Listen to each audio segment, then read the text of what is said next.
the Jews were, committed great sin, they were like dispersed all over the places, displaced in every corner of the world. Mhm. And the world is like the relationship of God to Israel. Diba? They burned down they burned down the temple, they burned down the wall, they destroyed the wall of Jerusalem. Amen? So this one signifies that God is trying to make a point to Israelites. Amen? To Israelites.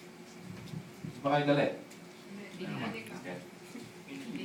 Why rebuilding? In order for us to rebuild something, the subject is how and what. How can we rebuild it? And what is the original structure of it? But whatever you do, when you rebuild things, it's not going to be the same. Okay? Even me by profession, I'm a dentist in the Philippines, not here. But every time I try to copy a denture or that will fit the face, it's not gonna happen. Okay. So this is a break for everybody. Why? Because you will have a different way of expressing yourself, of being a different you, but with improvements. Amen? Okay. Okay. So there are walls that is like we can discuss that you're familiar with. Kasi the walls of Jerusalem is like the age of my great grandmother or grandfather. But one wall that is stated here is the Great Wall of China. Diba? Great Wall of China, 1,500 miles long. Wow. Great Wall of China symbolizes the vast power of Qin dynasty of the 3rd century BC. The Great Wall, the largest human engineering that undergone to build, was erected in defense of China. Okay, that is the Great Wall of China, Pubatan. But there's another wall. Okay, tingnan natin, no? This wall was built to protect China.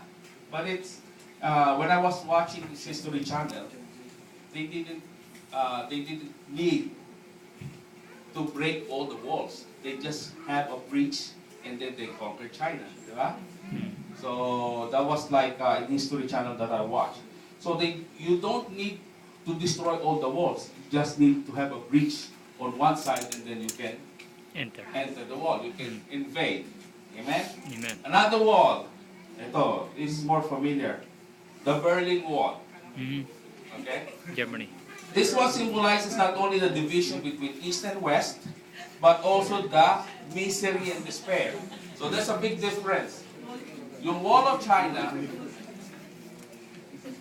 Great Wall of China, it is a statement. It says, don't even think of invading us, but it happens. In the Great Wall, not Great Wall, but the Berlin Wall, it signifies hatred. Diba? May Division, separation. Amen. And one of the symbolic structure that the Bible tells us is not the Great Wall of China, and not the Berlin Wall. Berlin Wall, but the Wall of Jericho. Amen. Jerusalem. So the statement, the wall is the statement. That is why the walls of Jericho symbolizes the pride and arrogance.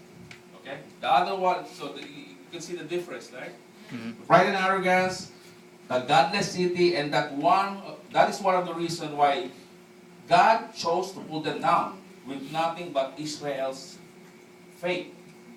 Okay, so it's very, while reading this, I'm very thankful that even if I don't have a good voice, I can tear down the walls of the enemy. Amen. Woo. Pero mas maganda kung good voice ka. It's fine. Anyway, he wanted to show that the arrogance of Jericho was no match for humility. Okay, what